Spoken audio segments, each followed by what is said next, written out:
Welcome to When Stars Align, a love and astrology podcast that explores all aspects of dating, sex, and relationships from a cosmic point of view. I'm Megan. And I'm Kirah, and we're your hosts. Together, we're bringing you over 20 years of combined experience as astrologers. Each week, we'll dive into different topics. From dating advice from your favorite experts to pop culture updates, weekly dating forecasts, and everything in between. Let this be your go-to space for everything love and astro. Hello again. Welcome. We are so excited to bring you this episode today. This time, all about Cancer and love. And we have an incredible guest that not only understands Cancer inside and out from an astrological perspective, but from a firsthand perspective. We have the incredible, the amazing Lauren Ash with us today, who is very, I would say, like luminary forward. And yeah, I want you to introduce yourself, but yeah, actually, let's start there. Why don't you introduce yourself, tell the people a little bit about yourself, and also remind us your handles too. Yeah. So I'm Lauren Ash at Lauren Ash Astro everywhere, and I'm an astrologer and horoscope writer. I write for Parade Astrology and horoscope.com and Reader's Digest, a few other whoever will let me write. And I've been practicing astrology professionally for the last 6 years, but it's been a passion of mine since the early days of middle school. So I'm excited to be here and just chat all things Cancer with you guys. I love it. We've talked about this so many times, but Kirah and I both have the very early start with astrology. And I've mentioned that people who start astrology as kids continue to have that youthful combination with their wisdom. So what initially got you into astrology? What was your jumping off point when you found out this is my niche? Yeah. So I always knew I was a Cancer. And I think that's just like growing up in the 90s. It was like very pervasive. But in 7th grade, we did one of those like, find somebody with your birthday month. And I couldn't find anybody. And I was like, I'm going to have to be friends with a teacher. This sucks. And then I met a girl with the same birthday as me, but she was a year younger. So I was like, that's crazy. I wonder if there's anything there. And that is when I first learned about more than your sun sign. And then her older sister, a Sagittarius, was the first person to read my birth chart. And that reading haunts me. I think about her all the time. Wow. Oh my gosh. I think that's so funny. Like, yeah. Wow. Okay. I'm just thinking about your chart and I'm like, don't have to go into much into it now, but, yeah, I can definitely relate to like being into it when you're younger, but I think it's really cool that like your kind of entry into the depths of it was through basically meeting a birthday twin and being like, it's like the twin question, which a lot of people, kind of like skeptics bring up a lot when it comes to astrology. So I'm like, it's just interesting to me that that's how you got into it. And of course you have a Gemini moon. So the twin, the twin thing came up. Do you want to tell us about your sun, moon, rising maybe? Yeah. So I'm a Cancer sun and it is in my 12th house. I'm a Gemini moon and that's in my 11th, and then a Leo rising. And then all of my personal planets are also in Leo. So Mercury, Venus, Mars, and Jupiter. It makes so much sense to me because I was originally introduced to Lauren and her work through TikTok. And if you're not already following her on there, you need to be. What are you doing? Your work is so personable. And I feel like that influence, like Kirah was saying, that luminary influence is so beneficial for other people to witness. Like, yeah, I mean, yeah, exactly that. I think it reminds me, like your chart reminds me a little bit of Demetra George, who, if you guys don't know, she's like the GOAT. She is the queen astrologer. She has done a lot of work in Hellenistic and ancient astrology, as well as like asteroid astrology, whatever. But anyway, she's a Leo rising with a bunch of Leo placements. And I find that like for a teacher and someone who is sharing knowledge, like Leo risings, literally like you're ruled by the sun, you're meant to cast light, shed light on things. And so, and again, it's like that warm, personable, relatable aspect to it. And your Gemini moon definitely helps with that. So yeah, I don't know. I too, I love your work. I mostly know you through Twitter because I'm one of those weirdos who tries to avoid astrology on TikTok. It's like my safe space. I don't blame you. But I love you on Twitter. And I mean, I spend a lot of time there. So happy to have you. And again, if you guys are listening and don't already follow Lauren, you're missing out. So do so. Absolutely. And so, Lauren, as we kind of give this episode to dating, Cancer themes in love and relationships, do you mind sharing some of what your experience in your love life has been, how you started dating, what you noticed in your dating life, and then where your dating and love life is today? Yeah. So it's funny. We were talking about this earlier, like off camera, but for anyone who doesn't know, I am married to like probably it actually, I should, if you guys want to pull up his chart because it's going to make you laugh. He has an Aquarius and a Capricorn stellium. His name is Zach. That's He's the love of my life. I just want to make sure. It's so hot for your chart. This chart, but I'm just looking at your chart and like where those planets land, and yeah, hot, very hot. Why can I write it down? I'm trying to make sure I've got his exact time of, and of course I got a million charts in here right now. Of course. That's the name of the game. Yeah, all astrologers. Oh my god, I just can't get over your moon Jupiter. Well, it's so funny too because both of my parents are public school teachers, and so growing up, everyone's like, "Are you going to be a teacher like your parents? Are you going to be a teacher because that's the only job?" And I was like, "No, I'm not going to be a teacher." And I went to college and I got a degree and I did all this stuff, and now I teach astrology on the internet. I mean, you have the ruler. Fate. Absolutely cannot. Rulers of your 9th house and 3rd house in your 1st house. So yeah, cannot run that one. It was always coming for me. So it's February 3rd, 92. You don't mind giving your man's info out to the world? I've already shown his chart. You'll see. It's like you can see what it says. Good luck understanding it. Okay, what is it? 4:30 p.m. Okay. Huntsville, Alabama. Ooh, Wow. Southern boy. Yeah, but he grew up here. So it's funny because we went to high school like 20 miles away, like ran in similar circles, never met. And then I moved away and then I met him through a friend, Gemini moon. So I feel like I know. Is his chart not the craziest? No, I've definitely had sex with people with this chart before. So that chart, there was like a stellium like period of time in early like 93. There were so many people with this crazy configuration. 92. You said 93?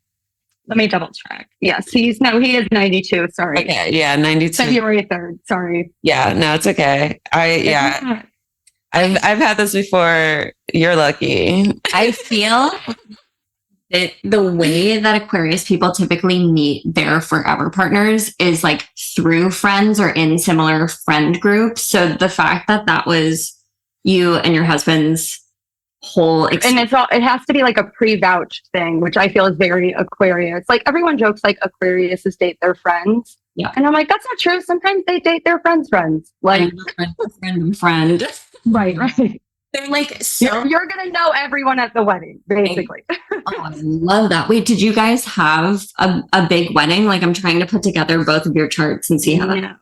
So we eloped.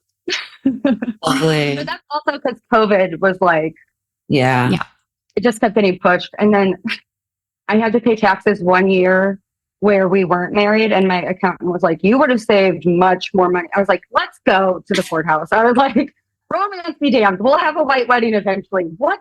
That is so Saturn return in the 7th behavior. And then it was like leading into my 8th house year. I was like, Yeah. I could have had a stroke. Oh my God. I love it. And we will eventually talk about Cancer and Aquarius as a couple. It's, I think, one of like the astrologer favorite couples. Like, I think all astrologers are like, I love that couple. And people are like, why? So I'm excited to talk about that. But just for like the listeners to know, Lauren's is a Leo rising and has a million planets in Leo. So although you might not think Cancer and Aquarius are like traditionally compatible, all of that Leo sees all that Aquarius in your 7th house, and it's like match made in heaven, essentially. And then all his Capricorn opposes your Cancer sun as well. So it's just a lot of like eyesight to each other. Like you can see each other very clearly, regardless of like the 12th houses of it all. Yeah. And I just think that's really beautiful. I tend to look for that a lot in compatibility charts, like or just even if someone's birth chart, like what house in your chart can see like, or what sign can see like most of your planets, if not all of them, because that person's going to be able to like really see you. Totally. It's like one of the most vulnerable things to have somebody that just gets you, like having a 12th house sun and then having the opposition those Capricorn placements. It's just like, you don't need to be anybody different. You don't need to abide by these kind of societal ways of showing up. And we talked about that before the episode started, like how your Cancer energy shows up in modern day versus the way that Cancer is typically expressed. So Lauren, do you mind talking to us about how like Cancer is typically known as like the nurturer, the mother, the sensitive one, the crybaby. And as somebody with a Cancer partner, I'm like, and a Cancer placement. My Cancer in my 4th house is just like, he sees a whole different side of me than anybody else does when the doors are shut. So how would you describe Cancer as a partner in the modern day? Yeah. I think like we were talking about earlier, I think because Cancer is so luminary ruled, so moon ruled, you really need to understand what emotionally motivates a Cancer. We're cardinal signs. We need a North Star, but it can't be something like just traditionally accepted. So, for some people, they have those placements, an abundance of placements, maybe in the 4th house, or they've got certain asteroids with motherhood where like that traditional calling is exactly what they want. And they will work as hard as they have to have the best version of that. For other people, that nurturing energy goes into their career. It goes into their community. So I think about Cancer as like a thing that needs a vessel for the water. So whether that is pouring into the home or pouring into friendships, the energy has to go somewhere or we're going to internalize it. I have to be helping somebody. and it's not going to be myself. That'd be too easy. So I think that's also why Cancers get that nurturing / maybe overbearing sometimes, but like well-meaning kind of vibe. And then, we talked about how like Jupiter very heavily favors Cancer. And I think that has a lot to do with success. And I think because Cancers aren't as concerned with the glory of success, they're much more concerned with the payoff. You don't always see them in the spotlight. Like sometimes you do, but other times they're motivated by something else and it's not as obvious, I would say. I love that because yes, what you said about Jupiter's influence on Cancer and the association with success, that to me brings me to an image I always associate with Cancer, which is like a nursery, not like a baby nursery, but like a garden nursery, and also a baby nursery, but even more so a garden nursery, or even just a garden in general. Like it's about nurturing things for growth, and like that is success. Is like if this baby or this plant grows to maturity and is able to move on with life. And so, yeah. And again, it's such like a personal, familiar, type of success. It's like oh, great. You lived, you grew, you reached maturity. And yeah, I don't know. I think I just love that you said that, because there is such a important connection of Cancer to, like, what's another way to say success? Like accomplishment, essentially. It's like you, I love that nursery analogy, because like my Cancer sun is in the 12th house. So I'm a low shade. Like I can't have too much sun or I'll freak out. And I think part of that nurturing energy is like understanding the capability and the potential and recognizing it's different and accommodating. You can't just go full sun on everyone all the time. And I think that is like similar. Like some plants don't need a lot of water. Yeah. I think that's something Cancers need to learn as well. Yeah. Absolutely. And when you were dating, how did you notice that showing up in your kind of love life leading up? Like, what was? I have a fun. Yeah. So like, I didn't date a lot in school. I was like a school is my job kind. I mean, I had crushes and stuff, but I was very much like school is my job. And I think that is my Saturn on the 7th house. And then the first like guy I dated was a Sagittarius, and he is my favorite ex and the only one I would say a nice thing about. So I actually really enjoy, like, I'm like, I wish him well. He was actually also the most direct with me. But that's Sagittarius on my 5th. So I had a lot of fun with him, even though I don't think it would ever have been like serious with us. Dated a Scorpio. That was a mistake. Scorpio man specifically. So that was a 2-year. We've all been there. Honestly. 2-year situationship. I'm beautiful. He's never met anyone like me. He's dating a million other girls. We were not, we've all been 23. Unfortunately, we've all had a 12th house year or two. Nobody likes you. It's just rough when those two things coincide. Really. And then I did the career thing mostly, and I met Dak through a friend, and we actually orbited each other. It's funny, a few times, because in college when I was dating someone else, I went and visited my friend from high school who introduced Zach and I. And I saw him briefly because he was in grad school. So it was like, hi, nice to meet you. Okay, like I didn't see him again the whole weekend. So when we met again, the next time I totally had forgotten I had already met. So is your Saturn one of those things?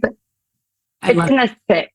No, yeah, I was seeing if it was retrograde, which it is, which that tracks like meeting and then meeting again. Yeah.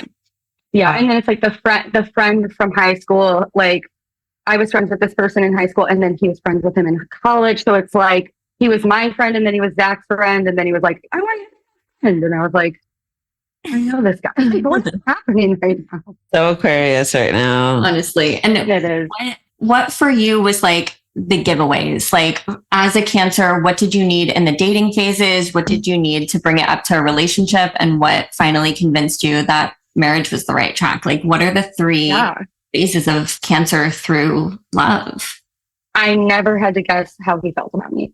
Not once. Like we hung out maybe twice, and then I think this is his Capricorn Venus, really. He asked our mutual friend, he was like, I'm going to ask her out. Is that cool? And my friend was like, yeah, she's like into you. Like, you should. And then we went on a real date, and he took me to dinner. He paid. We went ice skating. We went dancing. And then he was like, I think this went well. Do you want to be my girlfriend? And I was like, yep. So it was pretty much. He was like, how do you feel about this? Like, how do you feel about moving in when we live together? Like, what do you want to do with kids? How do you feel about marriage? So I always knew what the next step was because he told me and felt it out though.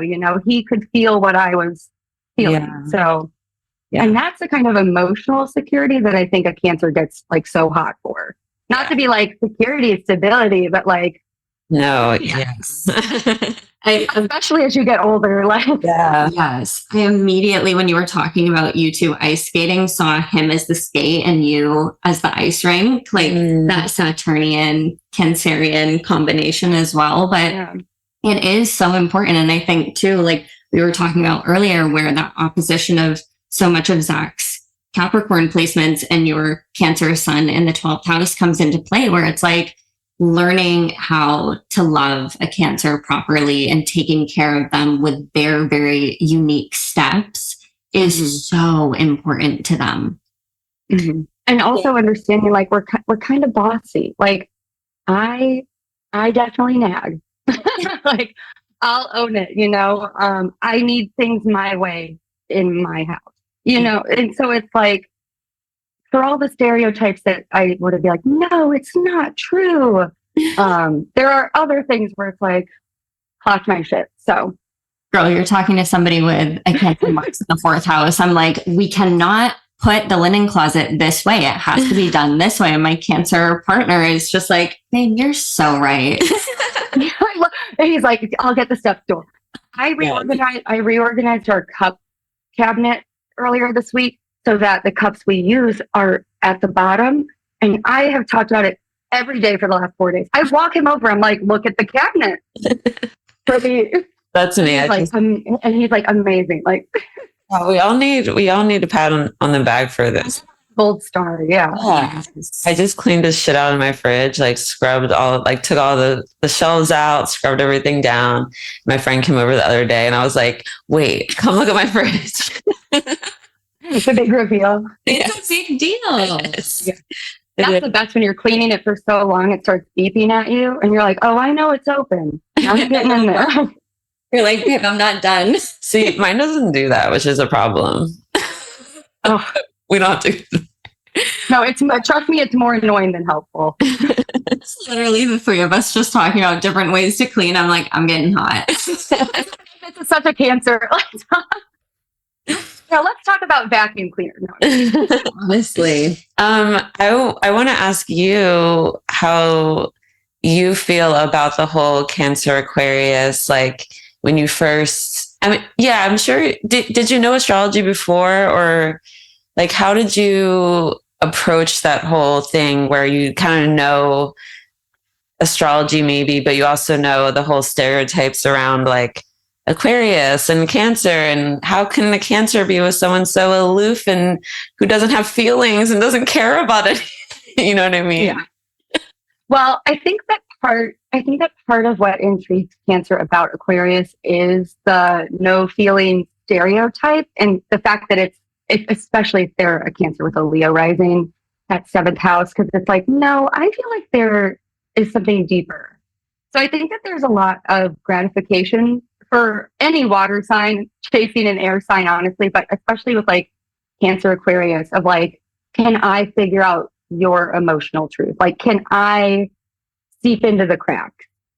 But I also think that is also what can get you led on, you know, if you do have an Aquarius who is like, no, this is just exactly what it is on the surface, and like there's no deeper truth, and you can be like, I don't know, like then you can just waste your own time. So yeah, Aquarius is just, they're shooting you straight, you know. Yeah. I've yet to meet an Aquarius man that wasn't an absolute ball of mush, but client behind closed doors. Yeah, I'm like, absolutely. Like literal so kittens and puppies. Literally. Yeah. Yeah. Okay. Because, yeah, I mean, it makes so much sense with your chart. It's like, yeah, again, it looks like you guys are made for each other. Just looking at how much visibility there you have with each other's planets. And also I'm really into like repeating like not aspects, but yeah, repeating aspects, repeating like the fact that you guys both have these like stelliums, 1st house, 7th house. I just love that. So yeah, I think for everyone out there who, you know, might be in an Aquarius Cancer relationship or might be crushing on a Cancer or Aquarius, and you're like, apparently this can work. It can totally work. And I've seen it work a lot. Like Honestly. some of the coolest couples. Yeah. And I'm just like, oh. And then I'll ask, like, do you like really love how like caring and sweet they, oh yes, it's like what I love most about them. And it's like the Aquarius is just like the coolest person in the world. And the Cancer is just like, are they? I just love watching him.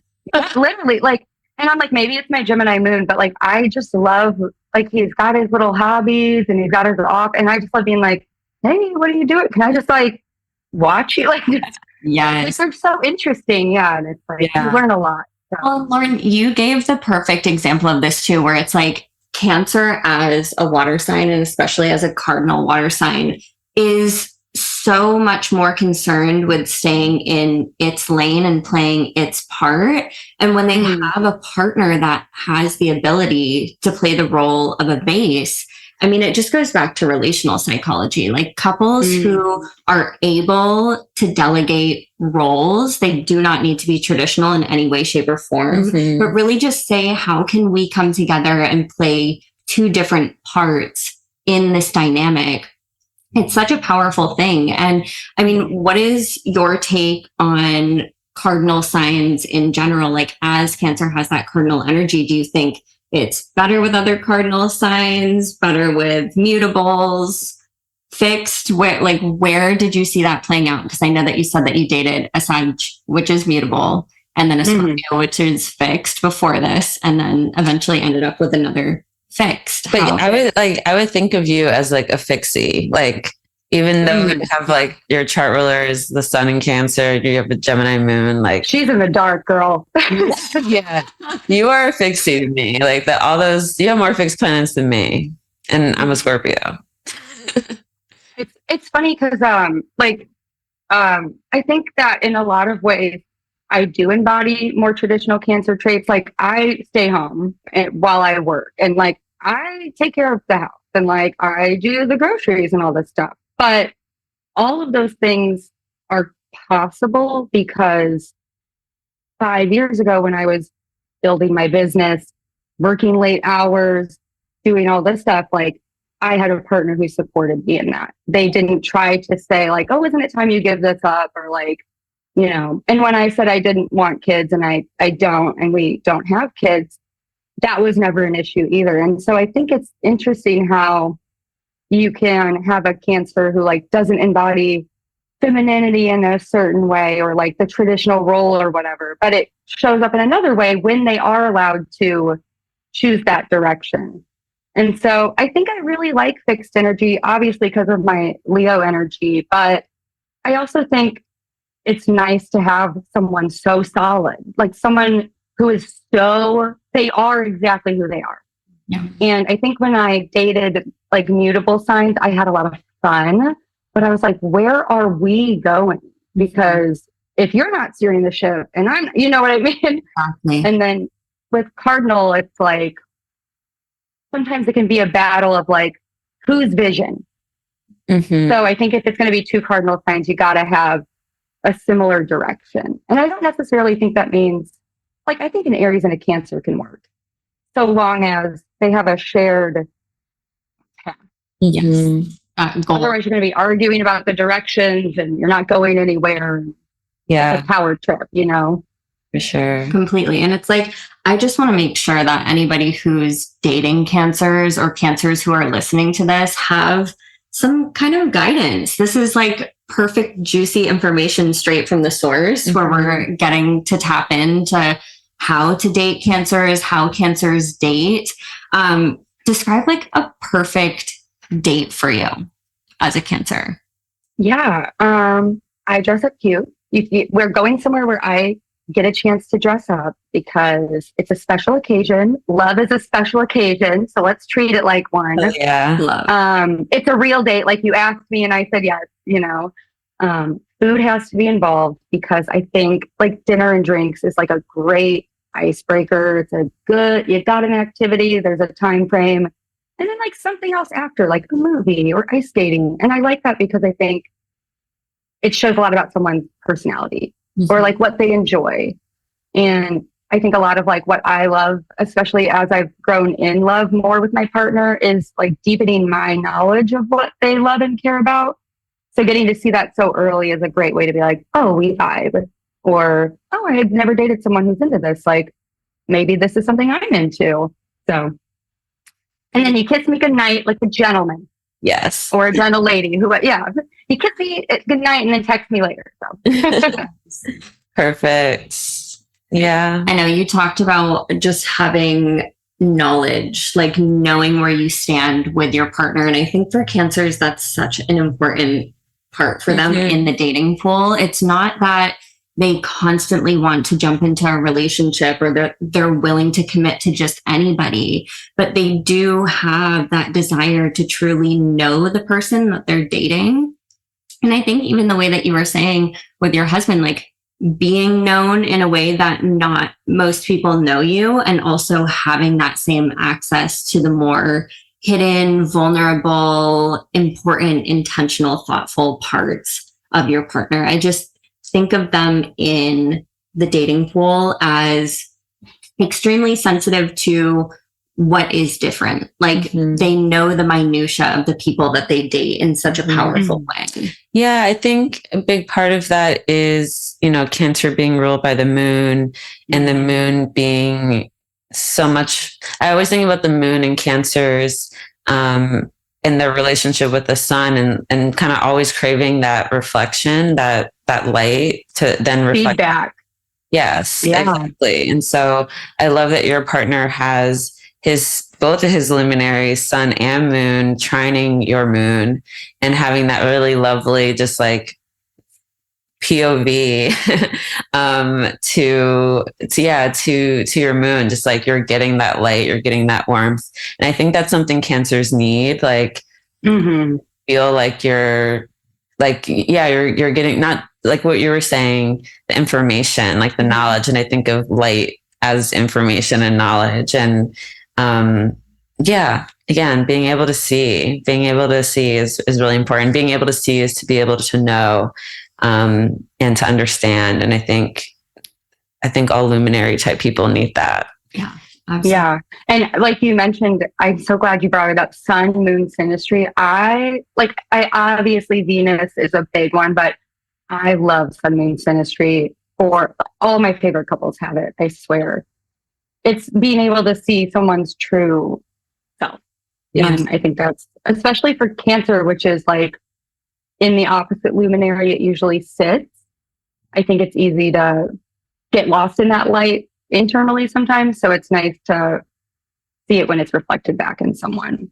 Totally. It's so funny to me, Kirah and I have talked about this ad nauseum at this point. Like my parents need some branded content over these episodes, but they've been together since they were 15 and 17. And my mom is a Taurus with a Sagittarius moon, and my dad is Sag sun and Sag moon.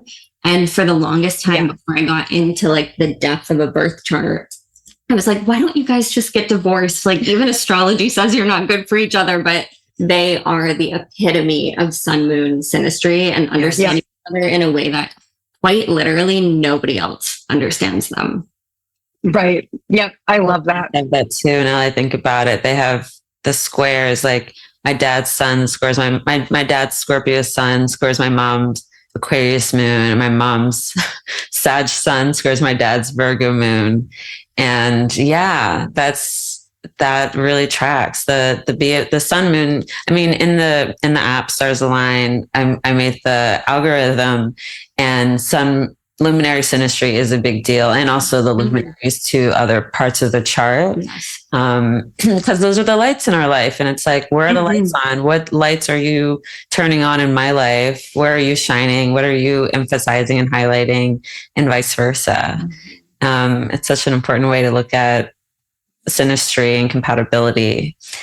Speaking of, should we start talking about all the combo? Yes, let's dish. So let's start it off. We have Cancer and Aries, which we already mentioned. Lauren was saying that this can absolutely work, but they are both cardinal signs. So we have cardinal fire, Aries mixing with cardinal water, Cancer. How do you guys see this playing out? I mean, we have like Mars with the moon. I also think of it that way. So it's like the soldier and the caretaker, and I think Mars and the moon are of the same sect if we're going into, deeper astrology. So they're both nocturnal planets, and they both have this, I think, like visceral sort of bodily, or just like earthly, more. I like to just say nocturnal, but I'm like, that doesn't describe, only that's astrology speak. This like visceral connection to like the material physical world. Almost like reactionary. There's a lot that it's playing into with its external reality. Right. And so I think in that sense that Cancer and Aries do have a lot in common, in the sense that they're both very instinctual, like type people. And they move and rely on like just like their kind of gut reactions. But obviously there's so many differences. So I'm curious if you've dated Aries, and if you want to start talking about that, and what that's like. Yeah, seen it in your Yeah. So I have a lot of friends who are Aries, and Aries thrill me. I think your point about passion and the physicality of these signs is super important. I love that I never have to guess what an Aries is thinking. I love that they'll just say it, because as a Cancer, I won't sometimes. But if we just say it, then we can fix it, right? So I like that the communication is there. But I always say that, like, I feel like these two are like a second marriage kind of couple. Like, you want an Aries who's cooled off a little, they've hit their head against the wall a few times, trying to do their own thing. They've done the independence. They've done the it's about me. Because I do think both signs are very much like it's about me. Yes. Aries is like, I have to prove I was here. I have to do something. And Cancer is like, I have to prove that my experience is unique, and like that my feelings mean something. So I think if there's a shared goal or a common goal or a passion that brings these two together, it just is like a nice, slow boiling pot of water. It just gets up to temperature just right. But, if you never turn up the heat enough, it's just going to simmer. If you turn it up too hot, it's all going to evaporate. So you have to watch it really carefully. So I think it takes two very attentive people, which is why I tend to like them better as friends, unless there's something else going on in that chart. Yeah, absolutely. And it is good to understand that, like, where this desirous connection that you feel towards other people can be put. Like, not every single person that you meet on a dating app or in a romantic setting or under the guise that you guys are going to be together ends up being together. And that's kind of the magic of understanding how these energies play with one another. Like, you could be like, I absolutely love spending time with you. Let's be friends. Yeah. Absolutely. Yeah. I think it's a combo that can burn out very quickly. So like you said, I think they have to be very mature and attentive, and probably have like a whole other ton of synastry. But I can just see a Cancer and an Aries becoming very obsessed with each other very easily. Like, I could see that quickly sparking and like becoming a thing, and kind of falling into a dynamic together really easily. So like an us against the world, it can almost get like Bonnie and Clyde. Like, which again, it's kind of sexy, but it didn't end well. So your whole family's like, please think about this. Slow the car down. But fun combo. We can move on to one of the most favorite combos that everyone loves. Taurus and Cancer. I'm so basic with my favorite couples in the zodiac. When it's good, it's good. Exactly. Thinking of going over to the house of a Cancer and a Taurus, it reminds me of that TikTok video you sent me of the open couple. And yes. Do you need a jacket? Oh, we love that. Get you something. Like, they're just they're lovers, and they love to take care of each other. As much as we talk about Cancer being the nurturer, it's like I always go back to my Taurus mom and also having a Taurus rising. And I'm like, there is nothing better to me than like watching somebody melt when you like rub their feet or make their favorite meal. And it's like, anytime I go back home, I just feel like I'm getting spa treatment for the entire week from my Taurus mom. So like you put a Taurus and a Cancer together and it's just like pouring into each other. This is Venus and Jupiter and the moon. They all, each of them have, it's just so good. It's like soft and sweet and sticky. It's like a honey bun. It's it's warm. Yeah. It's all the good things. I always think about with earth and water, I kind of come back to this, imagery of like soil, like kind of like hard ground being moistened by water and then like becoming really rich, like malleable soil that's like, you know, fertile and things can grow from. And earth being that container for water that, you know, water can seep into and kind of gives it purpose. And water being that, like nourishing the earth and making it fertile and making it less like hard. Yeah. And I think the Cancer Taurus combo especially brings up that imagery for me of like, you know, the first, like a meadow in springtime, like, it's very, or even like the nursery, right? Like a plant nursery.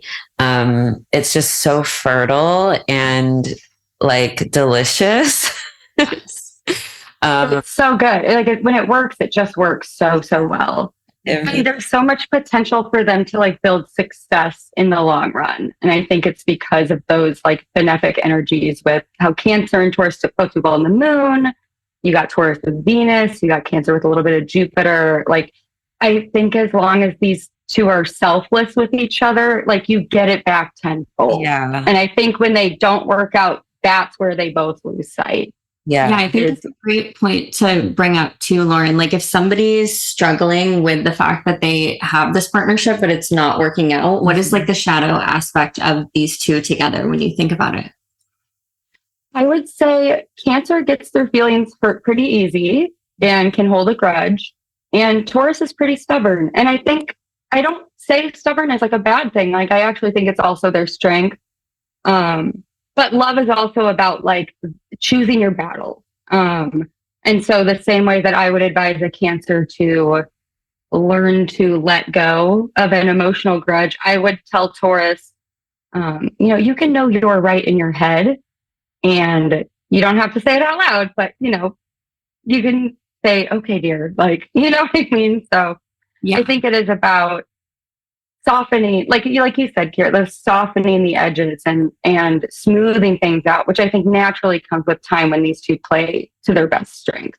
Yeah, I feel like when either of them or both of them are in their shadow, it can turn into a little bit of bringing out the worst in each other or encouraging each other to be in their comfort zone and not a little overindulgent or something. Yeah, not growing, not taking accountability, not stepping outside of this tiny box that you've allotted yourself that feels safe. So I think it's really important for both of these signs to be in a healthy, growth-centric space in order for it to not turn into, you know, attacking each other, attacking anybody that's outside of their little love bubble in kind of desire to just be safe. Both of them can have really nasty sides that come out if they're not healed. Especially if that security is threatened or like the stability of something, whether it's real or again perceived, because one of my good friends from high school is a Taurus with a Cancer husband, and I have the privilege of choosing her baby's birthdays because she had scheduled C-sections. Oh my gosh. So I chose a Pisces sun, Taurus moon for her daughter. She's a Taurus sun, Pisces moon. So I gave her daughter her sun and moon combo. Of course, I love that. Well, of course, the baby comes out spitting image of her father, who's the Cancer. She like looks and acts exactly like her daddy. Like she is her dad, but her second born a little boy, I gave him a Capricorn stellium. So he is a 12th house Capricorn stellium. I didn't choose in the 12th house, but still of all the places for Capricorn, probably not the worst. Yeah, and Aquarius, Saturn and Aquarius in the first house, and the little boy is just like her, like the Capricorn sun, Taurus sun. There's something about that yeah, they're very similar. She's a 12th house sun too. So, but yeah, I just think it's funny. That Cancer Taurus combo is just so fertile to me, and like they made these beautiful big babies. Like the babies are both huge. Big families, or like lots of pets. Like they just a lot of stuff. Yeah. Exactly. I'm a Taurus rising, and I came out in the 96th percentile and was bald for the first 2 years of my life. And everyone would come up to my mom and be like, "Oh, how old is your son?" My mom's like, "My daughter's 4 months old." And they're like, "What?" She probably always put those little like bow things on your head. My mom could not. Have you guys seen the self-aware baby? Yes. Don't get me started. So I literally saw a nanny who was like, "Everyone leave the baby alone. She's just bald-headed and big baby. She's probably like 2 years old." And I was like, "Oh my God, you're right." Because I don't know how old babies are supposed to look. So that didn't freak me out because I thought that was just a big baby, or like an older baby. But yeah, like a toddler. But what freaks me out was the videos following where people were telling stories about creepy baby like situations where babies were like one baby like turned to her because she was like talking to her friend's baby. Oh, sorry, you can cut this out, but she was talking to her friend. Like, I'm in rapture. No, I'm in rapture. And this will be the promo. Just such a crazy story. But she's talking to her friend's baby, and the mom's of course out of the room, and she's like a 1-year-old, and she's like, "I feel like you're like conscious, and like you can like hear and understand everything I'm saying. Like, are you conscious?" And she goes, and the baby apparently turns to her and goes, "No, I'm not." Yeah, she is. The movie Baby Geniuses is real. Baby Geniuses is real. You can't. Oh no, the creepy part I didn't say though is that they were watching this like documentary or this video on like psychopaths. No. Baby, like that baby has a Taurus moon. I'm calling it. Baby was like hugging her mom and then like looked up. No one will believe you. We'll link it in the show notes. We'll link it in the show notes. So send it to me after because that's crazy. I love it. Like I've always been so enamored. I used to work at a daycare, a preschool daycare when I was in college to put myself through. And the kids, the youngest that they would be was 2.5. And some of them, they were just drooling and rolling around on the floor. And it's like, there's nothing going on in there. Yeah. And other ones would be like, "Really like your sweater today." And I'm like, I don't even have a preference, but kids are so malleable. Yeah. I mean, yes. I'd be like, "Smell purple." Like, exactly. Spell Pharaoh. Let's move on. Cancer and Gemini. Cancer, Gemini. Yeah. This is 2 personal placements for you. So this combo. Yeah, and they are always fighting each other. It's a passionate energy between these two. I feel like adjacent signs always have a little bit of a scuff and makeup. Yeah. I think that Gemini has a vision, but not the stability.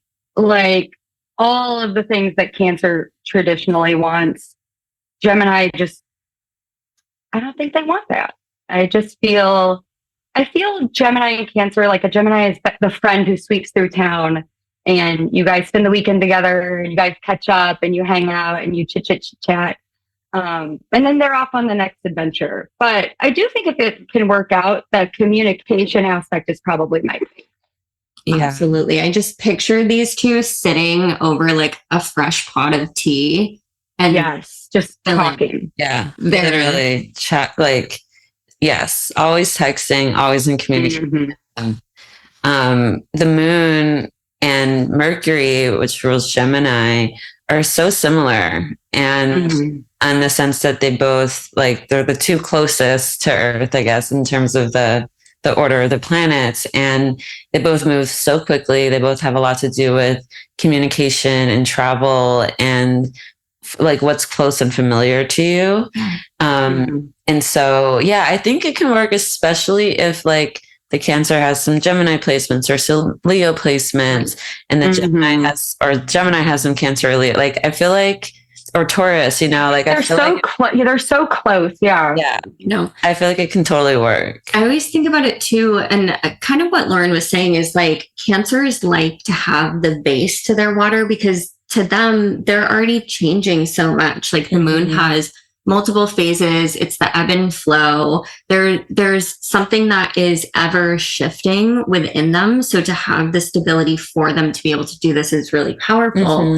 But I think the way that Gemini and Cancer can work really well is almost like the carousel, like how there's two like spaces, there's the outside horses and the inside horses, but it's like if they're going together, it works. But if they're on opposite sides like that, they got to stay in sync, basically. Exactly. And I always think, oh no, you go ahead. I was gonna say, I always think about this couple like a local legends, like, because Gemini likes to be out and about and doing things, and Cancer likes to be established. So if you are gonna have a couple like this, they're the couple that like, I saw you out at restaurant, I saw you at that fundraiser, wait, you're in charge of this, and you two are married. Like, they're running the show, and they're, like you said, they're kind of like, they get out of sync, they're doing their own thing, they've got their spheres, but the influence as a couple is like, it's ever present. I just wonder with these two if it's like an environmental thing. Like, I could see them working really well in a smaller town or somewhere where there's outside support coming in. So like picturing this couple with family living down the street, or picturing this couple being like two big fishes in small ponds. So there's not so much dead space for them to have to go back and find each other. Like even when they're doing their separate things from one another, that they always have a way to see each other and find their way back. I think the difficulties come with stuff we talked about in the Gemini episode. Cancer really needing that depth, but also just like emotional security. Not even the safety. I think it's the security, because I think a Gemini can make someone feel emotionally safe, but it's like, are you going to stay around? Are you going to stick around? Like, are you going to, how long do I get to feel safe? Yeah, exactly. Right. And so I think it takes a Cancer who is very like adaptable and open-minded and also has a lot of their own shit happening and going on. And it takes a Gemini who is like willing to be vulnerable and like willing to commit to, you know, being a safe space for someone, being a container for someone, which can feel stifling, I think, for some Gemini. So yeah, I think it can totally work. It's just like the right combo. Yes. And then we shift in to Cancer and Leo, which we've already... No, we should do Cancer. Cancer. Oh my God, I'm skipping right over. I'm so sorry, Cancer. No, you're good. Let's do Cancer, because that one's ishy-gushy. Well, we talked about couples that work well together, and as we go through the same pairings, I'm like, I don't know, maybe this one's my favorite. Like, I love two Cancers together in the same room. Lauren, I'll give you the floor. Cancerian. How do you picture a Cancer and a Cancer together?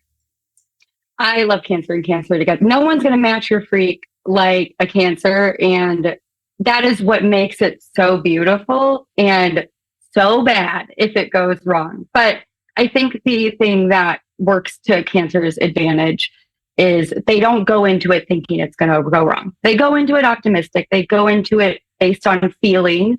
And if you have two people who are committed to understanding the other and being vulnerable, that's a real cornerstone of love. And so I think if you can leave the pettiness and the passive aggression out of it as much as you can, it really just works so nicely.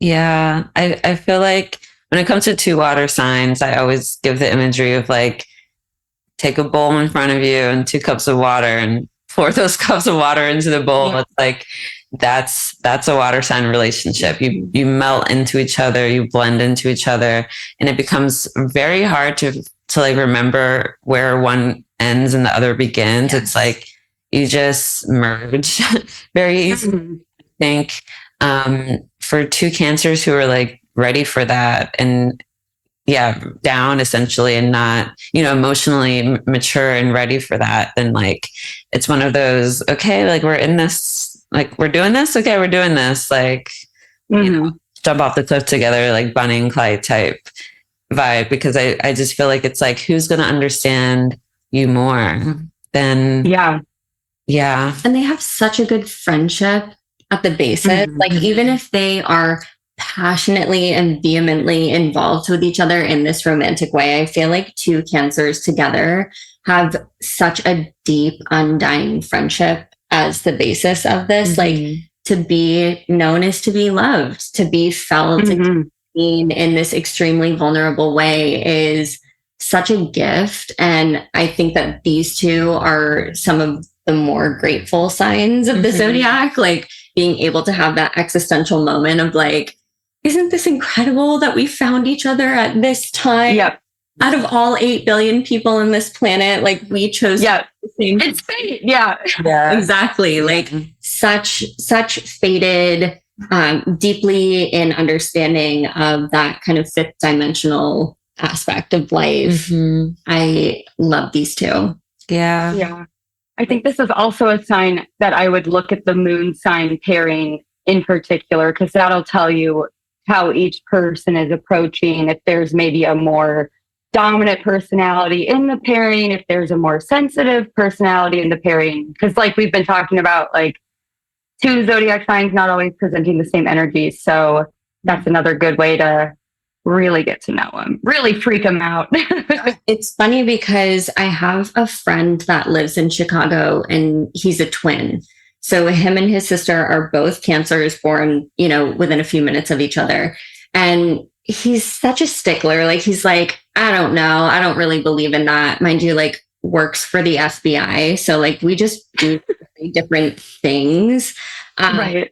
But it like will tell me about his sister who I've never met and be like, see, this is how we're different. This is how we're different. This is how we're different. And I'm like, you guys are just expressing the same thing in different ways. Like there's very little to me that's actually different about the two. It's the Spider-Man meme. Yep. Yeah, exactly. Yeah.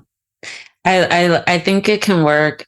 Again, kind of like what you were saying and what you were saying, Lauren, like where are the moon signs? Yep. Because I feel like there's one's going to need to be a little bit more of like the hard cancer and one's the soft cancer, like one's the more like, I don't want to say parental because it sounds weird, but like, authoritative. Yeah. Yeah.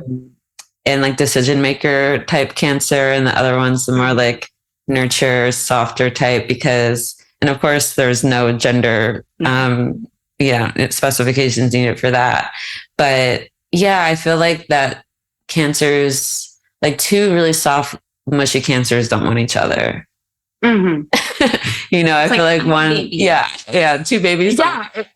It's like if I'm baby and you're baby, right? Yeah. Who's taking care of me? Who's taking care of us? Yeah. Exactly. Who's gonna nag until something gets done,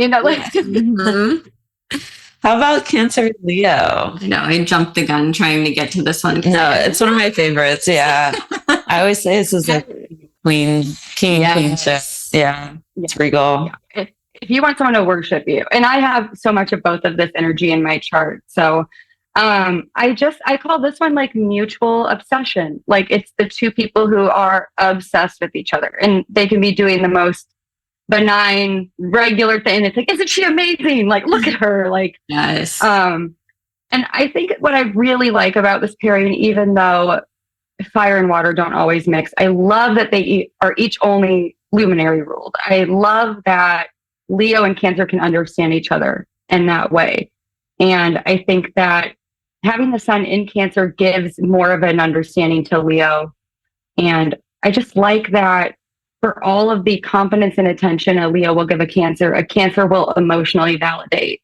And Leo really needs that. As prideful and confident as they like to present, and they are, there's always that underlying insecurity. So I think having that emotional safety net is so nice for them. These two, all of that is so spot on. And these two, to me, go back to the idea of love languages. Like, it's such a small box. People like to be loved on in so many different ways, but I think it's such a good baseline to kind of give people a permission slip to tell you what they want. But I think in a Cancer Leo dynamic, they show you what they want. Like, it's exactly what you were saying, Lauren, where they will give to you in the ways that they want to be given to. And it's almost like infinite pouring out of love from both of them, but more of like a doing something versus having to always say or explain something. Yeah. It's like the eternal cosmic dance of the sun and the moon and the constant like giving and receiving of those two energies. And they never ask for anything in return. That's always the part that kills me. Yeah. Yeah. It's just so beautiful. I think it's such a lovely combo. And it really is that like, you know, the cosmic mother, cosmic father, husband, wife, or what. I mean, of course, again, no genders applied here, but the king and queen, it's like this, the duality, that duo that just works so well. And again, like two luminaries together, like they are constantly shedding light on things, on each other. There's this super motivational, like inspirational bend to that type of couple. They're just like believe in each other so much. Yeah.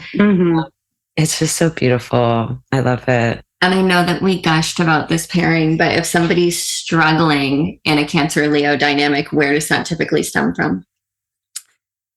I don't know. What are you going to say? I was going to say that the sensitivity that both of them hold, and almost both being either driven by ego or pride, like having the capability of hurting either of these people and them taking things really personally, if they don't already have a definitive baseline understanding of each other. Like, I trust you enough that you're never saying something with ill will. Like, even if you're being harsh with me or authoritative with me or taking on a certain role in our relationship, that I know you well enough that you're not intentionally trying to hurt my feelings by giving me advice or sharing your opinion.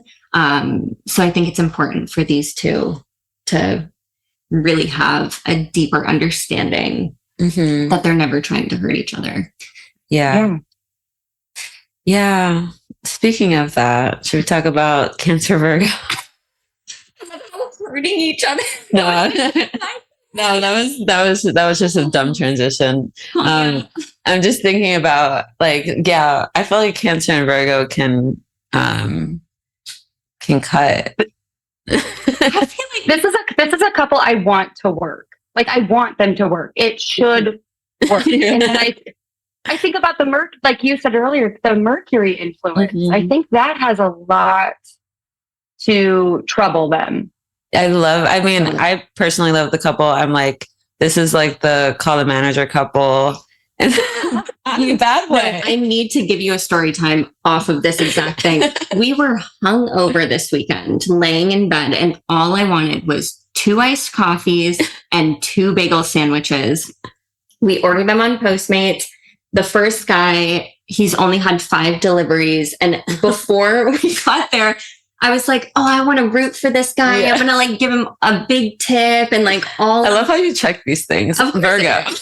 All of the badges. Like, I'm like, he's just starting off. Like, let's encourage him. He drops off 6 everything bagels, untoasted, no cream cheese, no coffees. No. I called the manager. I reached out to Postmates. I complained about the driver. I wanted a full refund plus my tip back so I could reorder it again. I wish that you could have seen. I mean, I can imagine my Cancer partner's face. He literally puts on a robe and slippers and he's like, I'm just going to go down and get the bagels and the coffee myself. And I was like, principle of the thing. Exactly. I was like, the whole reason we're doing this is because we're going to watch Bridgerton in bed with the delivered food. Like that was my whole Sunday. I was so excited. It was the vision. Well, and that's the thing is that the vision you had a vision of how it was going to feel and how it was going to be. And then when the vision gets messed with, you can't settle in and enjoy it. Mm-hmm. It was, you're like, no, I got to fix. Yeah. That would piss me off. Yeah. I'm at the point. Okay. No, I'm not going to start complaining about food delivery apps right now.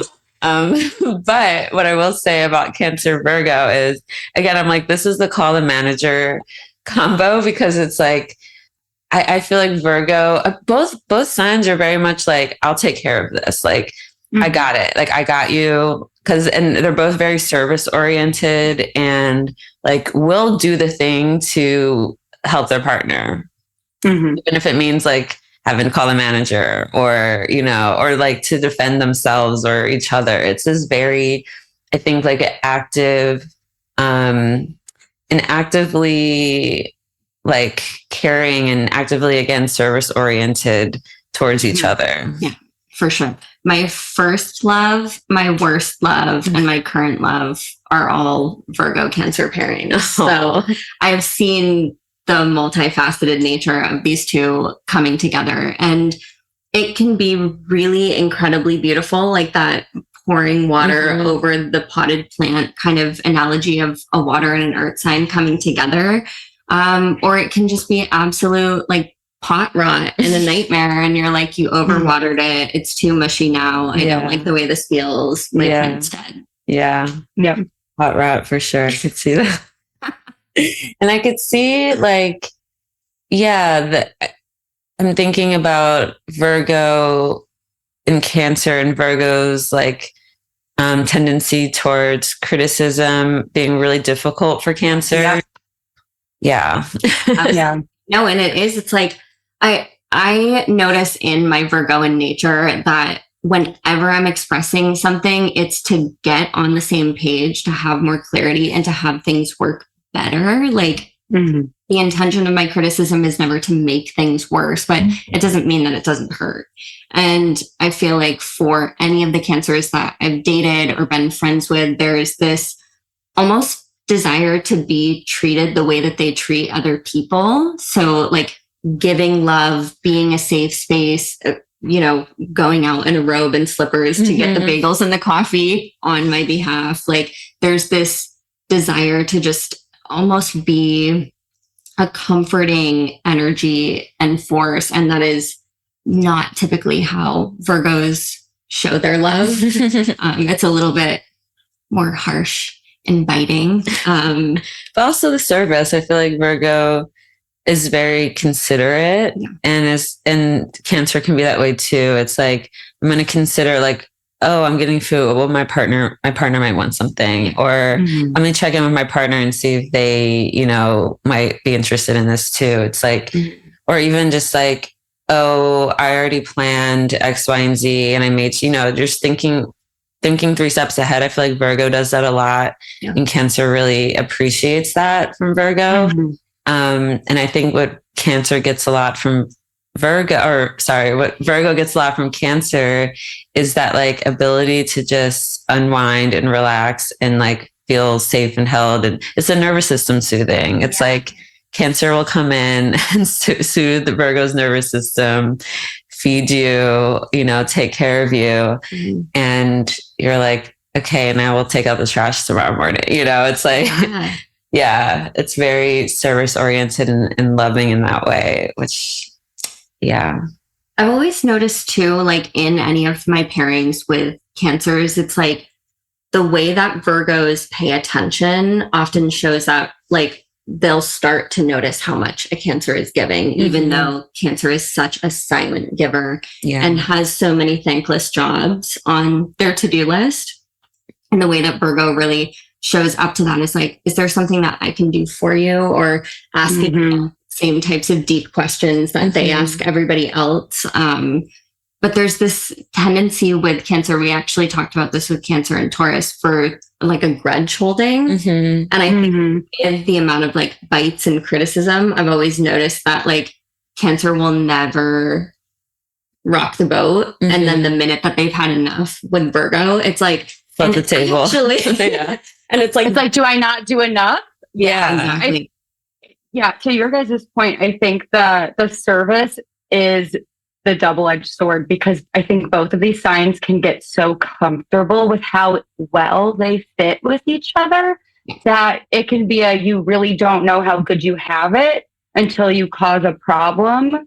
You know what I mean? Mm-hmm. The moment you start saying like, well, I do this and I do this and you don't do this and I take care of, like, the moment you start, especially with like a sign like Virgo, that I also think is pretty sensitive to criticism, which is why I think they are comfortable dishing it out. But I think with the Cancer, they kind of get like, damn, you were supposed to get it. So I think you need to acknowledge that like one of these, it focuses more on an emotional truth of the situation, and the other is much more logical. And I think if you just, say like, we both have it pretty good here, like this works pretty well. You can bridge that gap pretty handily, hopefully. Great point. A, do you want to be my new couples therapist? B, no, I just think that's such a perfect way to put it with the energy between these two. Like, there is so much goodness that can happen in a Virgo Cancer pairing that it's almost like Virgo has to stop searching for perfection and Cancer has to stop. I don't even know what the other end of that would be. Like, I think nagging, nitpicking. I think it's like I think Cancers like need to know how everyone's feeling, and like in order to like base their own feelings off of that sometimes. So maybe it's know how to feel. Well, Cancer goes digging for answers. Well, what are you thinking? How are you feeling? And then Virgo says, okay, well, things are pretty good. So let me get into what's nitty gritty thinking. Because it's so good, we can maybe get to this stuff. Mm-hmm. If Cancer can't see all the good, then they go, oh, really? Of all they can't see that it's like, well, they nitpick because there are no big issues to address. That makes sense. It reminds me of the episode of The Bear. I don't know if either of you watched that, but the family Christmas episode where Sugar is asking her mom, are you okay? Oh, yeah. She keeps being like, are you okay? And everyone's trying to warn her, like, stop asking that. And then at the table, there's this huge blow up because she's like, you're not asking anybody else, are you okay? Right. So it's like very much with those two in that dynamic. That's like, such a good point. You're not searching for an issue, there really isn't one. Right. Yeah. Cancer, Libra? Yep. Two cardinals. Yeah.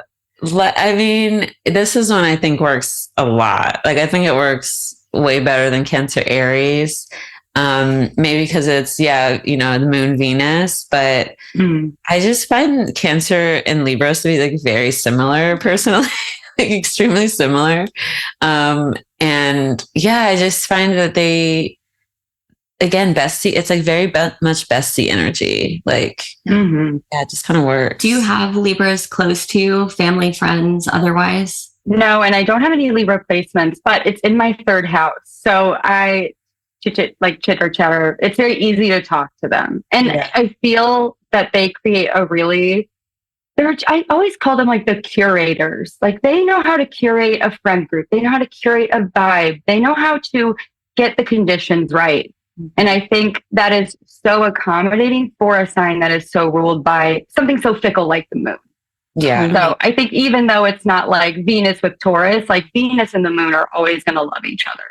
Yes. That's such a good point to make. I do feel like these two have a tendency to like shit talk each other. Yes. Like, it's almost like they see so much of themselves in the other one that they're like, and I don't like this, that, and the other thing. And it's like, you do that. Yeah, exactly. You can say it. I'm like, Lauren, it's true. It's true. Find out. I was like, I don't have any Libra friends. Yeah. And you do all the things that people typically like in Libras. So it's like, why do I need another one of me around? Yeah.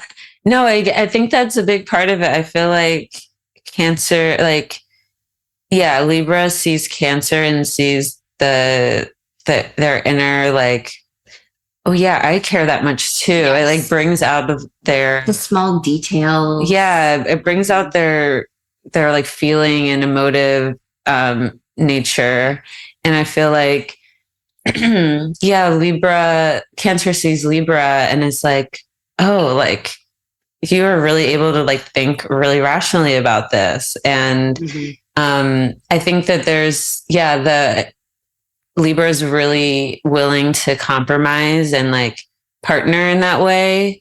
I think Cancer really is attracted to that. Like, oh, you're like really considering me and my, my opinions and my thoughts and feelings on this. And I feel like as a couple too, not to cut you off, but there's this feeling of like stepping outside of the status quo with the two of them. Like, even if they like the more traditional thing and that's not like cool or in right now, that they'll be open to doing that for one another. Like, there's less of the what does everybody else need out of our relationship and more about who do we like to be in our partnership when we're our best selves. Yeah, I think there's a lot of like, who are we becoming in this partnership together with Libra and Cancer?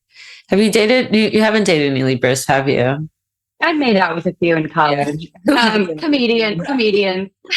I had a dark period where I only dated people who did like stand-up comedy. So we've been there. Yeah. So you guys are in LA, right? Like, yeah. So, okay, I was still in Missouri, so that was a choice I made. You guys kind of didn't. Yeah, it's like just walking down Sunset and you run into a handful of them. End up with them for far too long. That's the point. I love a Libra because they're fun. They're a fun time. They're a good time. And like for as practical as Cancer focuses on partners, love is not practical. Love is not logical. And I think that there's always going to be a side of Cancer that is appealed to by the charming, sociable, outgoing, and successful type. And I think that the one like disconnect these two have is it's again that logic versus like an emotional truth. But I think again, if Cancer can understand that like you can be diplomatic without like betraying who you are, and it's not a fakeness. And I also think that if Libra can appreciate like sometimes doubling down on what you feel is the right call, or people will push you around. I think if they can understand that about what the other brings, it really brings out a lot in each of them. Yeah, and it reminds me too that Libra is the only sign with its symbol as an inanimate object. And if anybody is going to bring feeling back to the Tin Man, it's Cancer. Great point. I love that. Speaking of feelings, how much time do you have? Yeah, this is one of those like ride or die combos. I feel like Cancer and Scorpio are just like, oh, like finally I met you. Like, okay, let's dive into this, the ocean together and swim away. It's like very much made for each other type vibes. I feel when they find each other and they're like, yeah. I've never dated, actually, my first boyfriend was a Cancer. Me too.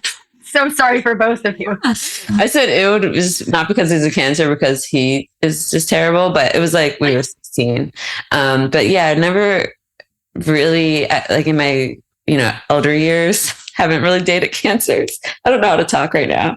But I have a really good friend, Mo, who is a Cancer, and he's just like, yeah, such a Cancer man. And we just like, I think the best thing we do together is dance when we like go out together and like just dance and listen to music. And it's just like, feel it flowing and vibing. It's very fluid. It's very sexy. It's very instinctual. It's very primal.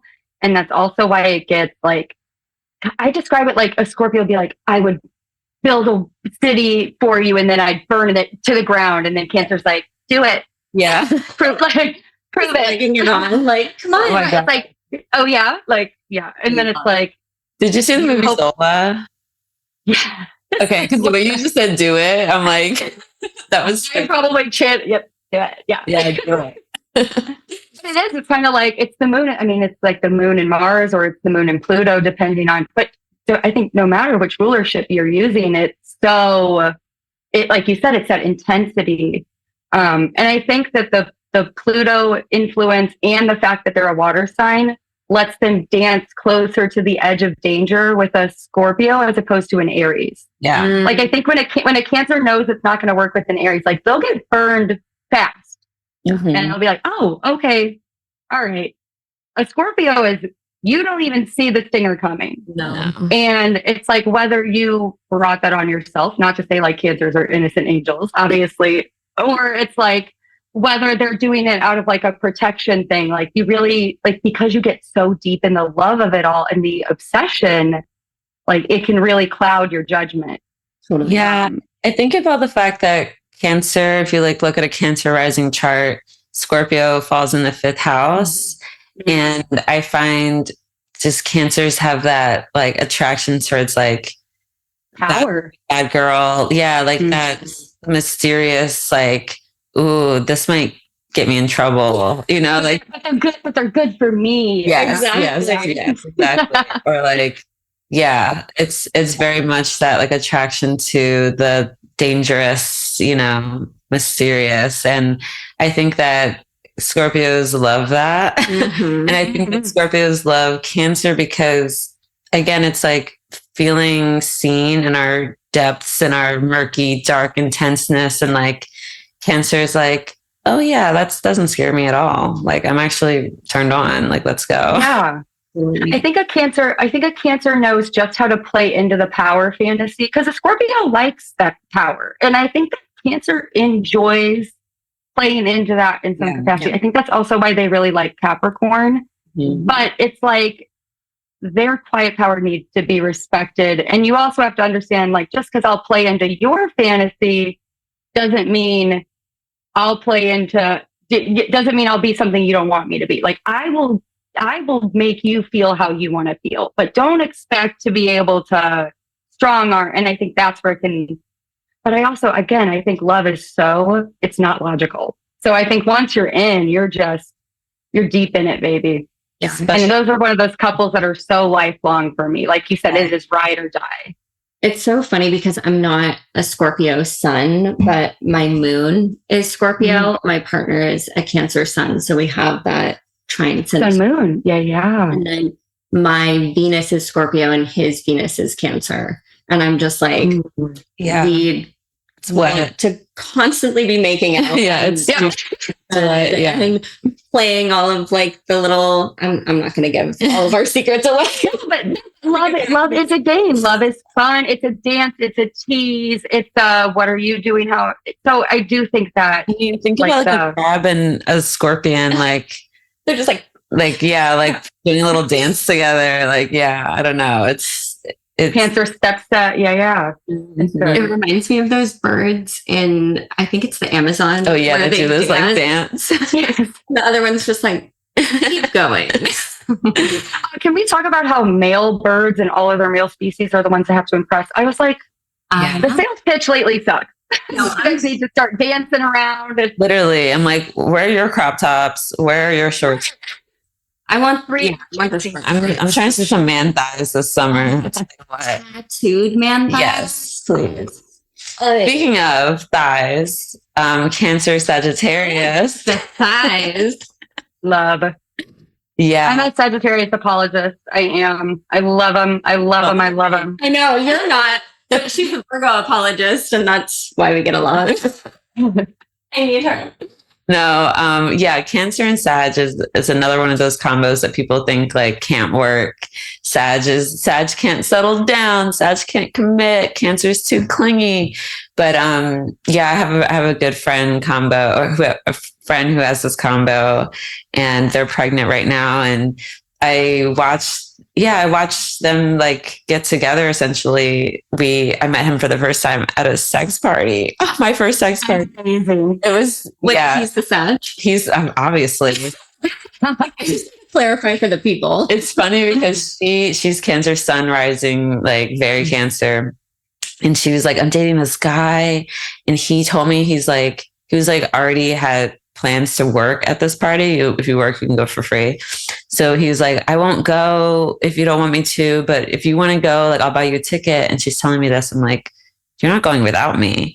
So I went, and this is like, you're like, we are going to the party. Yeah, we are going to this party. And it was so much fun. But yeah, I remember just like having that in my mind that night. Like, he would be like the Sag, like, you know, sex party. And she's like essentially coming out of her shell. And I think that's like a hallmark of that relationship, is that Sag really brings, because they would never do that now. I mean, that's like totally off the table now that they're like a true partnership, but like it's something she would have never done before otherwise, probably. And yeah, I think for like the right Cancer, especially, who's really adventurous and like curious about those things, I feel like the Sag really excites their life and like makes things more adventurous. And Cancer like pulls them back down to earth. And it's like, don't you know that like you could, I don't know, I think that Sag can often forget about how beautiful like mundane life can be.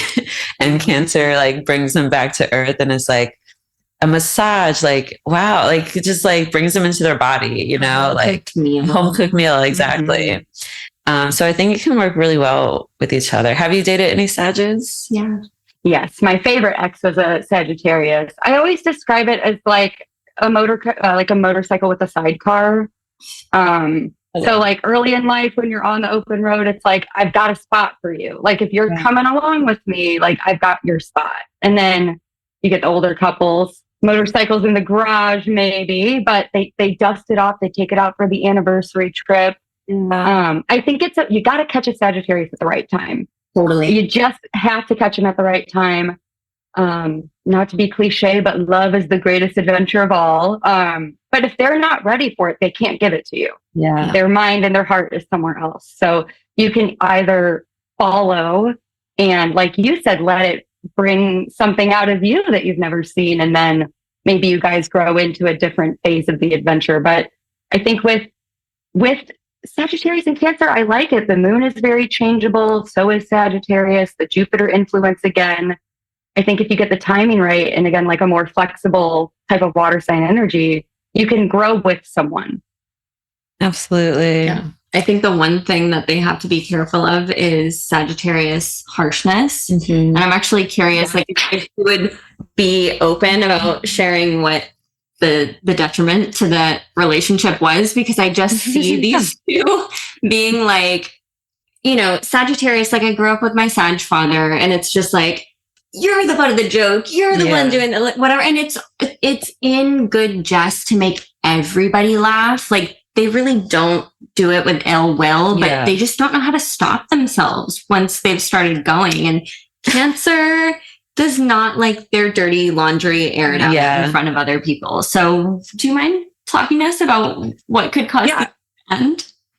So the Sagittarius I dated was a comedian. And we broke up because he couldn't stop telling stories about our personal life on stage. Of course. He would, and so it's, first of all, let me just bitch. First of all, it was my bar before it was his bar. I know the bartenders. I didn't pay cover. It was my bar. I was there a lot. I knew everybody. He starts doing stand-up there, whatever. He thinks by changing the details and, you know, keeping it surface level that like no one's going to know what I'm talking about. I'm standing in the fucking front row. So I'm like, hey, when you tell jokes about a crazy girl you're seeing and I'm at the bar to see you, do you see how maybe, and he goes, but people know it's a stand-up show. Like they know it's a joke. And I'm like, but they think you hate me. Truly. Like, and so do I sometimes. But I mean, I also think the fact that like we were young, like it's college, you're not even looking for something serious in the first place. Yeah. Everyone's dating so I think it's one of those things where I was like, I don't need this. And and then we stay friends after because he is very funny, which was the other problem. As I got him off stage being like, that joke wasn't funny. And he's like, you were laughing. And I'm like, well, I'm not now. So it's like trying to scold a child. It's like trying to scold a very funny child. But you're like, you should not have done that. And they're like, Really? I know. Yeah. But it was funny. Right. Yeah. I mean, again, it's one of those fire water combos that can be really hot, passionate, fiery.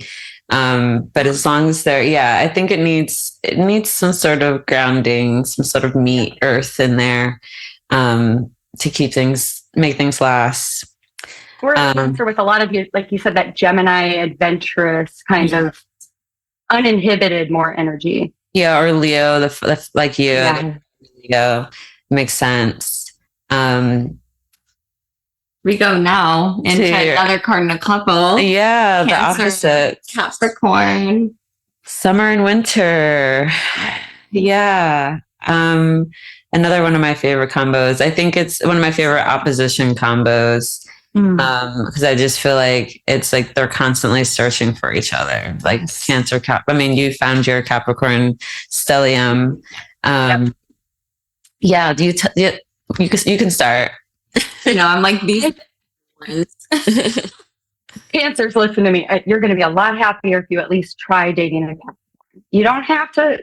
I say just try it out because a Capricorn is going to show you how you deserve to be treated, and they're not going to butter your ass while they do it. Yeah, they're just going to do it. Like if you want someone who's going to do it, Saturn, and I think especially with Capricorn, like they provide like that solid foundation we've been talking about for Cancer, that nice big earthy bowl that is not going to change. It's not going to crack. It is just going to settle in and let you just seep into all the pores.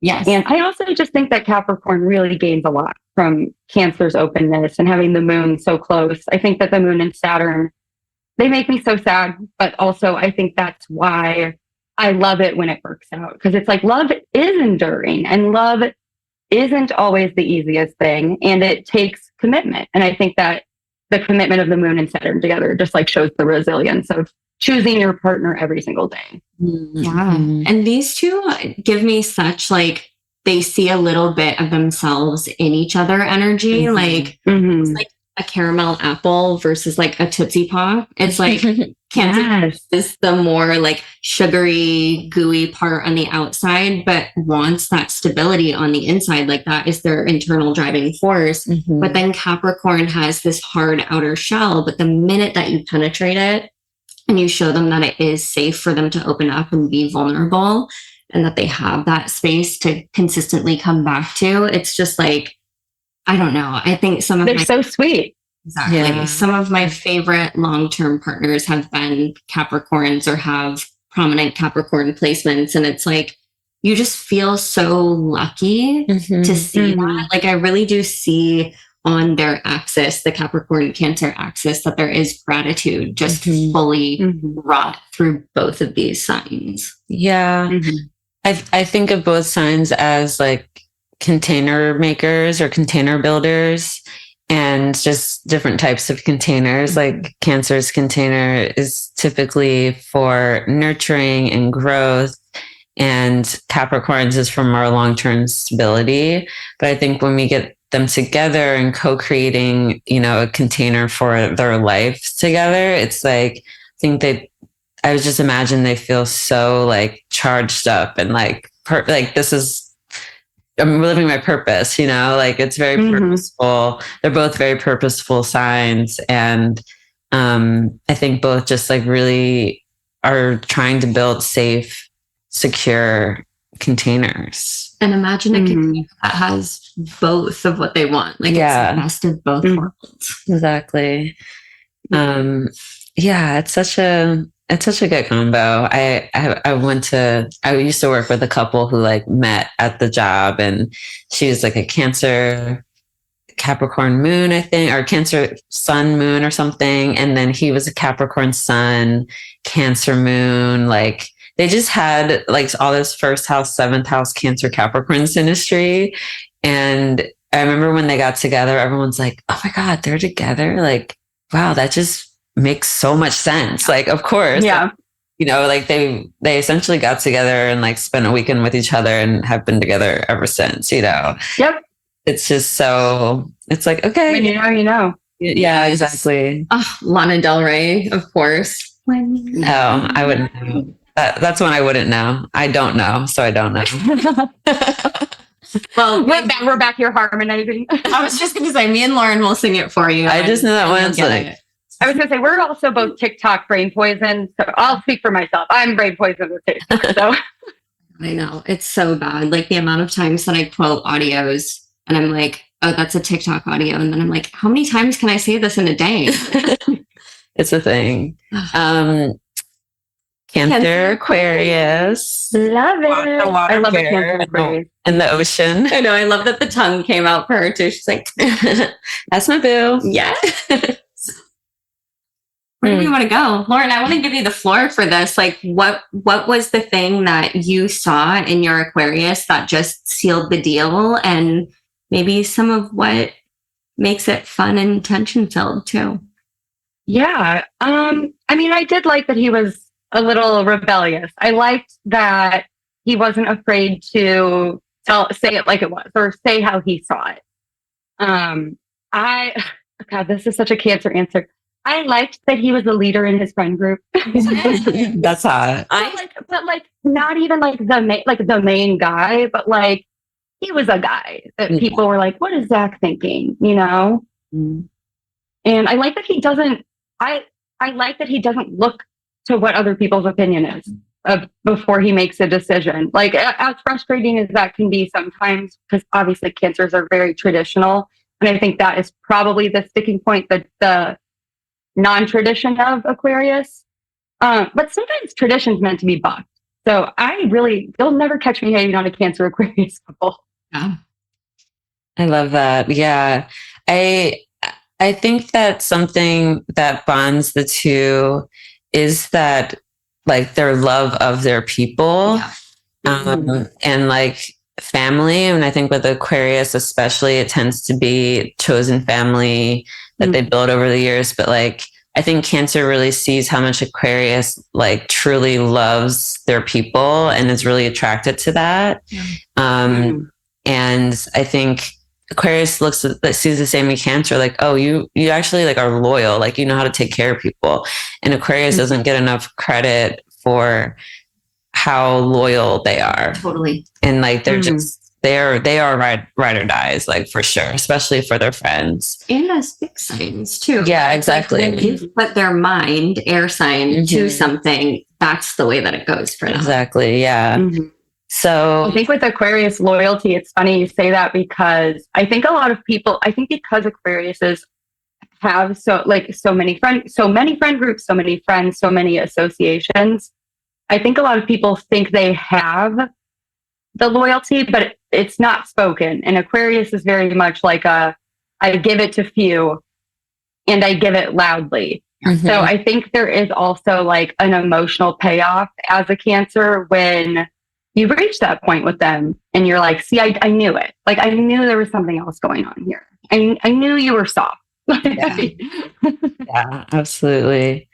Yeah, and again, I think Cancer really loves how cool Aquarius is, and like to be seen with someone so cool. I mean, it's just a thing. I don't know. It's like, it is. That's my cool boyfriend. Or like, yeah, that's my cool girlfriend. Like, we've talked about it with a few of their pairings, like even with the Sagittarius sidecar. Like, it's like Cancer has no qualms with being behind the scenes or the supporting force if their partner is happy and if their partner is getting their flowers. And I think between the two of them, it's like, I always refer to Aquarius as the quiet cult leader. Like, they don't like ask for everybody to put them in those leadership roles. It's oftentimes just this natural progression for them into that space. And Cancer is like, I benefit off of whatever you're getting. You know, like they're okay to sit in the crowd as long as they know that they're going home with the one that made the crowd scream. Yeah, very much so. I also think with that nurturing of Cancer, especially with Saturn ruled signs, there's this like,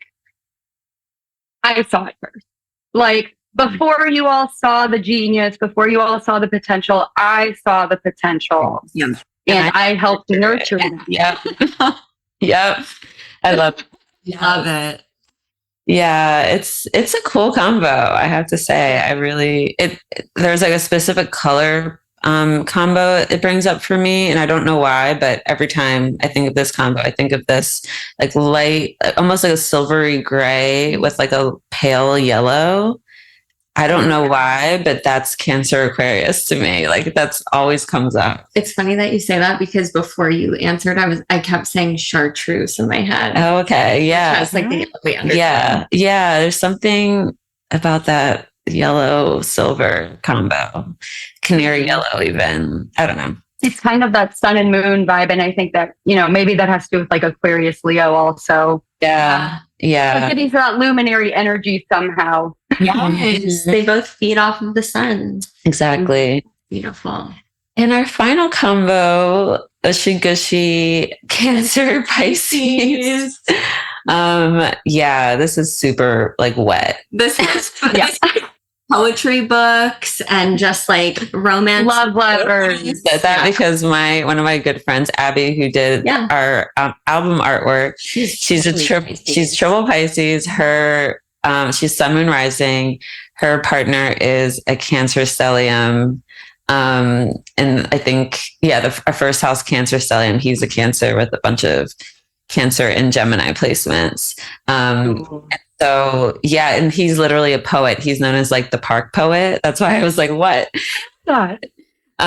He used to sit, or still does, but that's how he kind of made his living for a long time, is writing poems in Washington Square Park for people. I've seen him. I'm sure you have. His name's Peter. Yeah. So I was like, you're saying poems. I'm like, literally, like they are just like this creative, poetic couple. And she does the most like brilliant ethereal art design, like branding. So that totally tracks. But this is also like, we always talk about you having the more logical approach. And I'm just like over here, like, it's kind of giving this visceral thing. I mean, intuitive with my, like the way that I describe and understand. Yeah, no, I appreciate it. But yeah, it's just wet. I don't know. That's like the best way I can describe. It's so horny. It's just it's extremely horny. And tears. It's all the things. Yes. Yeah, love making, screaming, kissing, fighting in the rain.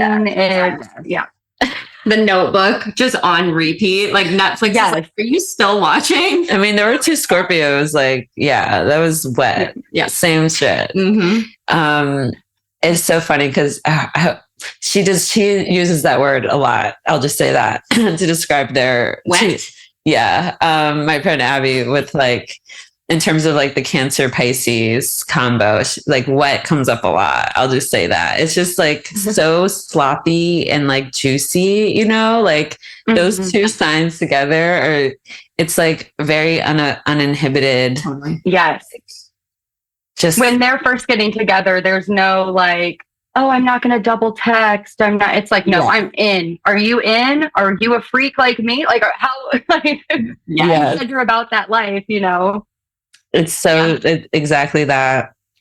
I just feel like, it's a very spiritual connection. Totally. It's very like deeply in the heart space and very much like can't take their hands off each other type of energy. Like, if you believe in it too, I feel like it gives past life energy. Like these two people that are just like, I feel like I know you. Like I feel like I've known you my whole life. Why? Mm-hmm. And it's something about these two just transcends time and space, and it's all rooted in the heart. Yeah, like so incredible. Maybe a little bit in the sacral too.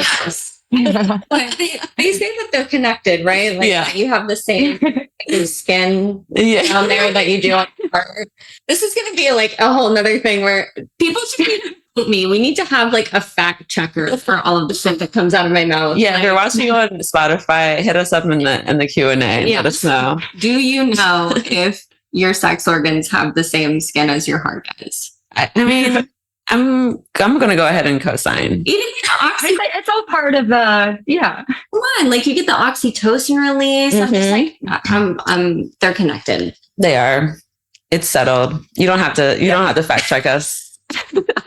But yeah, it is just so creative and romantic, and I think just like loving. And I think it's, again, like you guys were saying, there's like full permission to just express all that love and not feel afraid of like, are you gonna be too scared? Is this gonna be too much? Or like, it's usually very, welcomed and received and reciprocated. Yeah, I think similarly to how Cancer can play into a power fantasy with a partner, they can play into a romance as well. Like Pisces wants to get swept off their feet just as much as they want to do the sweeping. And I think especially with one cardinal, one mutable, if Pisces lets them get like swept up in the fantasy, it can be like very Notebook, like you said, just like who is writing this script? Like, but in a fun way, like everyone kind of dreams of it, so it's cute to see a couple that can have it play out, but then maintain the mundane, like you said. For sure. Lauren, I can't thank you enough for coming on and sitting and talking with us about all things Cancer. I couldn't have thought of anybody better suited to give us all of the juicy details about the insides and outs of Cancers in love. This has been so much fun talking with you. I know. We feel lucky. At least I feel lucky we got to have you on. And thanks for being our first guest. I'm so excited. It may not seem like it depending on when this comes out, but you are our first time we're recording with a guest. I'm like, someone might fact check me on that one. But regardless, I would love for you to let the folks know where we can find you. I know you said it earlier, but a nice reminder would be great. If you have anything like coming up or anything you want to promote, feel free. Yeah, so you can find me on all channels at Lauren Ash Astro. I write horoscopes at Parade Astrology, and you'll see me around. So thank you guys so much for having me. I didn't know I was your first guest. I feel so honored. I'm going to brag about that forever. So it was so much fun talking to you guys. So thanks again for having me. Always happy to come back and gab more if we want to talk more about, honestly, like good sex. Like I feel like that was yes. So yes, we need a full in-depth sex episode. A full analysis. Yeah. We'll bring you back on for sure, Lauren. This was incredible. Thank you so much. Yeah, thank you. And thanks everyone for tuning in. Check out our Q&A and our poll on Spotify, and follow us on all the socials. And we have a Q&A form as well. If you want to send us a question. We want to answer your questions, your burning questions about everything love and astrology. Yeah, you can put in your birth info and all of that, and we may answer it on a future episode. So check that out in the show notes, and we'll see you next time. You can catch us every Tuesday for new weekly episodes. Be sure to subscribe, rate us 5 stars, and leave us a review to help more people find us. If you have questions about your love life that you're interested in us answering on a future episode, be sure to submit them in the link in the show notes. This podcast was created for Stars Align Dating App. Produced by Megan and Kirah and edited by Chad the Maverick.